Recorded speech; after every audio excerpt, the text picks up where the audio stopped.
Have you ever heard of Gregory Horror Show? It's an old horror comedy anime about a creepy mouse named Gregory who runs a hotel that's located out in the middle of a forest. The entire show went on for 4 seasons, most of which followed a new guest who managed to stumble across Gregory, but the episodes themselves are short and real quick to get through. They all last about 2 or 3 minutes.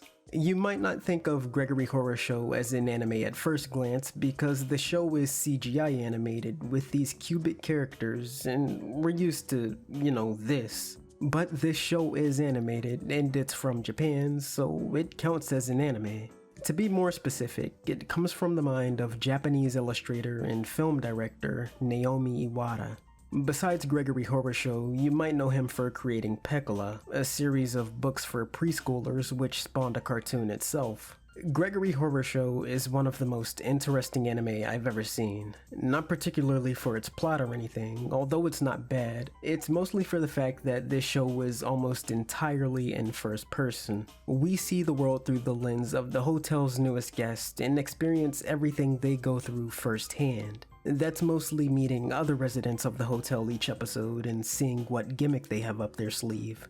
For example, there's Judgment Boy, a weird balance scale monster thing that holds a heart in one cage and a symbol of your vanity in the other. He usually comes up and offers extreme hypothetical situations, and depending on your answer, he either guilt trips you or nothing really happens. There's also Clockmaster and his son, who's referred to as My Son. I don't know if he has an actual name, but everyone calls him My Son, so we're sticking with that. Clockmaster's whole shtick is that he can time travel, but he has poor control over his powers, so he can't go as far forwards or backwards as he would like to. But my favorite resident of them all is Cactus Gunman, the living Cactus Gunman. He's a revolutionary who likes talking a big game, but in reality is just a huge coward. And there was a survival horror PS2 game based on the show that followed the same exact premise. In this game, you play as a new guest who comes across Gregory's hotel. It's called Gregory Horror Show Soul Collector in Japan, but just Gregory Horror Show in Europe. And only Europe, because this game never came out in North America. This game was developed by Capcom and released in 2003, and besides that, I can't really find any more information about the development history of this game. It's not completely obscure. Gregory Horror Show has its following, but there's still not a lot of information to go off of. That's not going to stop me from playing this game and seeing what it's all about, so let's check it out. The game begins much like the television show. You're walking through a forest and then come across Gregory's hotel, and having nowhere else to spend the night, you reluctantly check in. Then, after Gregory shows you to your room, you start to hear the sounds of a cat purring from the room next to yours. You peek in on them through their door's keyhole and see a cat that looks all stitched up, and this is where the show's plot and the game's plot starts to differ. In the show, Gregory is the one who introduces you to all the different guests and guides you through the hotel, which he still kind of does here, but for the most part, this cat here, better known as Neko Zombie, acts as your tutorial. He teaches you about eavesdropping on residents of the hotel by peeking through keyholes to learn new information, and he teaches you how to collect lost souls. That's actually the main objective of the game, hence the name of the title. You have to collect everyone's souls and bring them to the Grim Reaper, Death, who you can see in your sleep. You can tell who you need to collect a soul from by the blue aura following them, and once you bring Death enough souls, then he'll help you to escape the hotel. And after that short tutorial from Neko Zombie, you're free to play the game as you wish. But I gotta mention these controls real quick. They're not bad, but the game gives you options in how you want to play. You can play in either 2D controls, which lets you play in full 360 analog like you would expect, or 3D controls, better known as tank controls. I actually like tank controls a lot, and I would have stuck with them in this game if I wasn't forced to use the analog stick. You have 2 speeds you can move at in this game. You can either move at normal speed, which I guess is running, by using the analog stick, or you can sneak around all stealth-like with the D-pad. If I was gonna use tank controls, I'd have preferred to use the D-pad mostly, but you can see how moving this slowly gets you into trouble when you're being chased. I didn't mind using the 2D controls though, it's not a big deal, it's just a personal preference thing. I do have a little problem with this camera though. I actually like that they give you a button to snap it behind you, as there are times you might want to turn around quickly from danger or whatever else, but you have to deal with this annoying zoom in every time. It's kind of disorienting. You can kinda play this game in first person if you want to. That same button that Neko Zombie taught you to peek into keyholes with can be used to see everything else from a first person perspective as well. But you can't open doors or interact with objects while you're in first person, so that kinda sucks. But you can get a better look at all the posters on the wall and all the little objects decorating all these rooms. That's always nice. And the last thing you're gonna have to get acquainted with are these key items in your inventory. You can cycle through them, and these can range from bananas you use to slip up enemies to remote controls that fire lasers. Normal items have to be used straight from your inventory, however. I'm mostly talking about stuff that heals you. And the only item you have on your inventory at the start of the game is a red handkerchief that you can't interact with at all. I'm sure that'll come into play later. So we're trapped in this hotel. If you try to open the front door in the lobby, it doesn't budge at all. It doesn't even have a keyhole for you to peep through. Like I said before, your main objective is to collect the souls of all the hotel's residents so you can escape. It seems pretty straightforward, but it's really not as easy as just running up to someone and knocking them out. Almost every resident in this hotel is out to get you. They know you're coming after their souls, so whenever they see you, they just start hunting you down, and if they catch you, they're gonna put you under one of these unique cutscenes called horror shows. I think it's worth getting caught by everyone just to see their special horror show. They're not guaranteed to kill you, but they do take a large chunk out of your health, which already degenerates on its own. If you do end up losing all your health, you don't die, but go insane and become trapped in the hotel forever. And I don't know, you have a reason to steal these guys' souls, but you're really kind of the villain in their stories, so power to these guys. But each resident of this hotel has conditions that need to be met before you can take their souls, and to learn those conditions, you gotta do a little snooping around. This is where peeking into keyholes comes into play. Characters can often be found in different rooms of the hotel, either talking to themselves or gossiping with someone else about the state of the hotel or other residents. And sometimes you'll learn some crucial information that'll help you find out how to steal someone's soul. Here's a good example. This is how I got Cactus Gunman's soul. I remember hearing something earlier from James, Gregory's grandson, about how it's good to try some things 3 times. Obviously a hint that I was gonna have to do something 3 times at one point or another. And later on, I peeked in on a conversation between these 2 other residents and noticed they were talking about Cactus Gunman being a coward. I'm learning more about his character, but I still don't have enough to figure out how to take his soul yet. But then I talked to Gregory about Cactus Gunman, and he not only mentions Cactus Gunman being a coward, but him running away from you if you knock on his door. So I knocked on the door of the room he was in, and I noticed he did get scared, and not only did he freak out, but he made a note about how it takes more than 1 knock to scare this hombre. And then it dawned on me that maybe this is what James was hinting to earlier. Maybe I have to knock 3 times. So I knocked again, and he got scared again. And by the 3rd knock, he was so frightened that he ran to his room and left his soul behind. I'll admit it's not the most clever puzzle in the world, but when you piece all this information together from these different characters and accomplish a task, it makes you feel good, you know? It's kind of like Tulip in that regard. It's actually like Tulip in a few regards. Just like Tulip, there's a 24-hour day and night cycle in this game that all the NPCs have a schedule for. That means they walk around the hotel taking care of their own tasks and hold conversations with each other on their own timers. Unfortunately, because of this game's setting, you know, with taking place in a boarded up hotel, you never really get that feeling of it being day or night besides the little icon in the clock.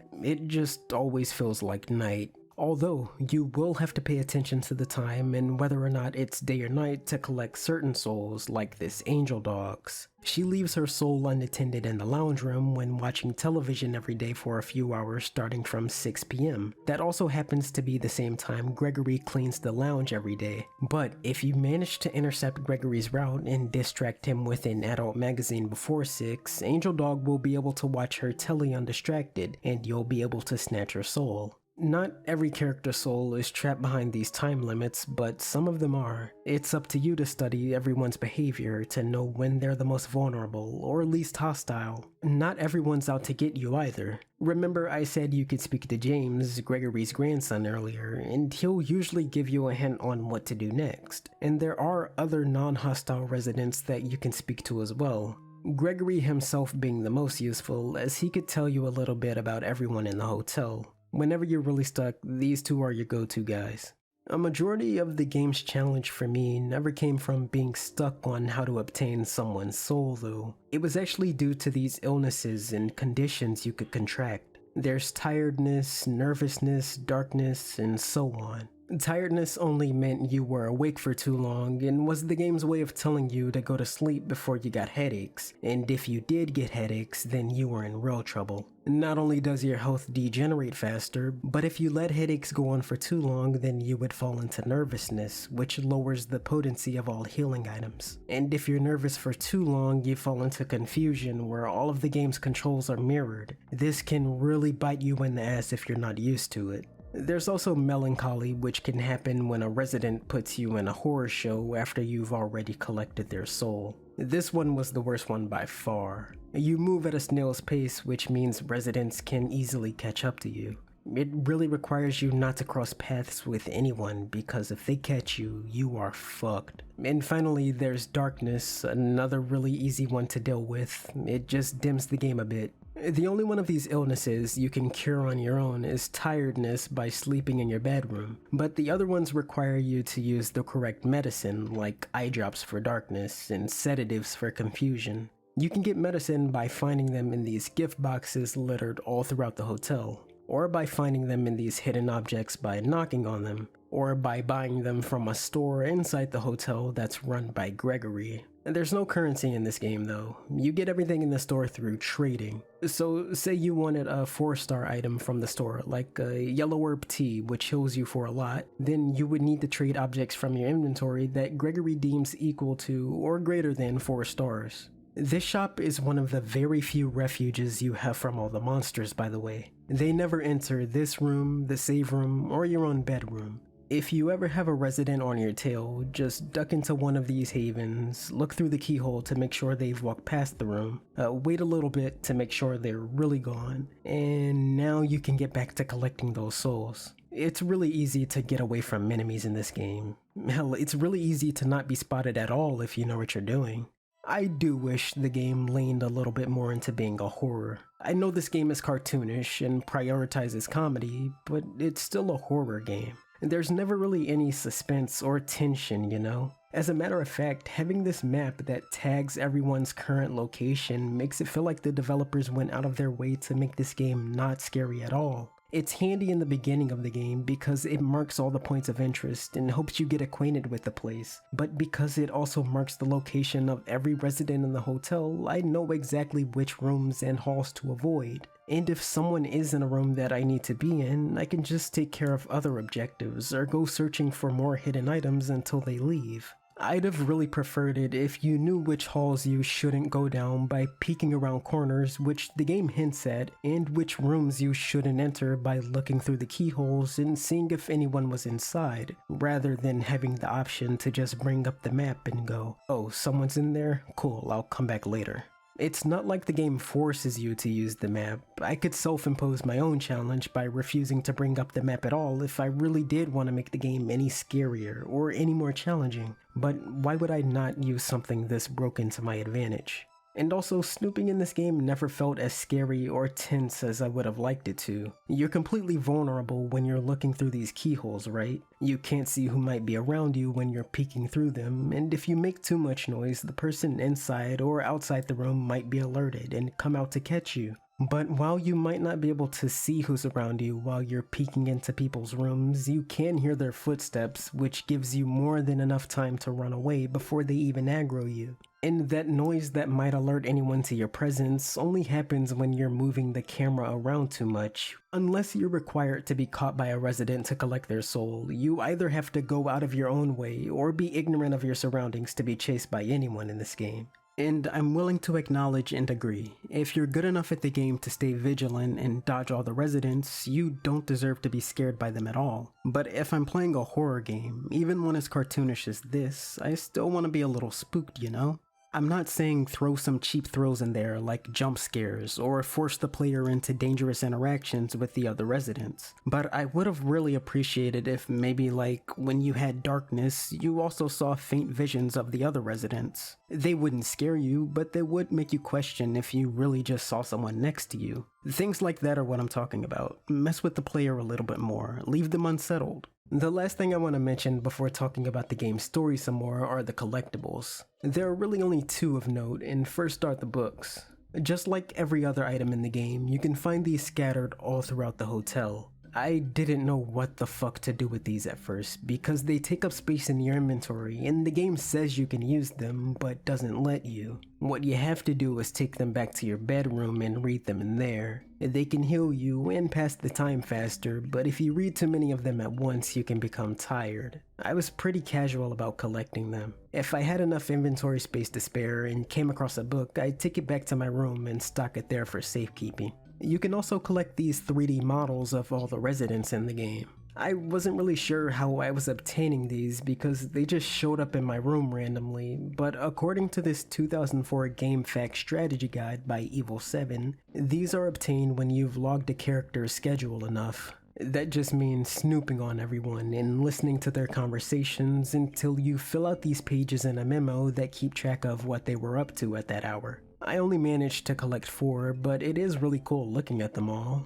I'm never gonna be upset at bonus stuff like this. I'm actually still in the middle of my second playthrough right now, and I think I did the right thing saving the completionist route for my second, since all your progress on the models carries over when you start a new game from a completed file. It's kinda like a new game plus. But I'm talking about post-game shit, and I didn't even say how the game ends yet. Well, just as the beginning of the game is kinda faithful to the beginning of the first season of the show, the ending of the game is kinda faithful as well, but it borrows from both the first and second season of the show. Not a lot really happens in between the beginning and end of the game when you're just going around collecting souls from everyone, so there's not a lot to catch up on. But this is entering spoiler territory now, so if you want to play the game on your own and don't want to hear me tell you all about the story, there's a timestamp on the screen you can skip to hear my final thoughts on the game.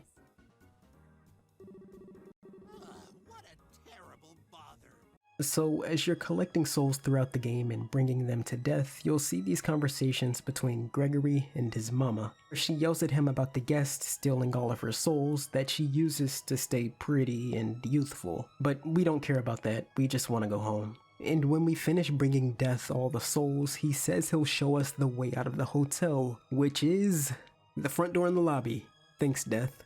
But wait, the door still won't budge. Then Mama Rat finally makes an appearance and clobbers you on the head with her staff. But before we pass out completely, we notice she's cracked the door open just a little bit. And after waking up in this dark chamber to a vision of a supportive Neko zombie, you work your way through this labyrinth that's hidden underneath the hotel. And when you finally make your way back to the lobby, Gregory Mama confronts you again. But this time she doesn't knock you out cold. Now we enter the game's only boss fight. It's pretty easy. You just gotta keep dodging Gregory Mama until she does her fireball attack and try to make her aim at the front door. And when she finally breaks it, you make your big break out of there. As you're leaving Gregory's hotel, he confronts you as a ghost and tries his best to convince you to stay, but you manage to escape back to reality. But the game's not done just yet. Cutting back to the hotel, you see a cutscene of Neko Zombie donning the guest's only possession, the red handkerchief. And he burns the hotel to the ground, killing Gregory, Gregory's mom, Neko Zombie himself, and every other resident.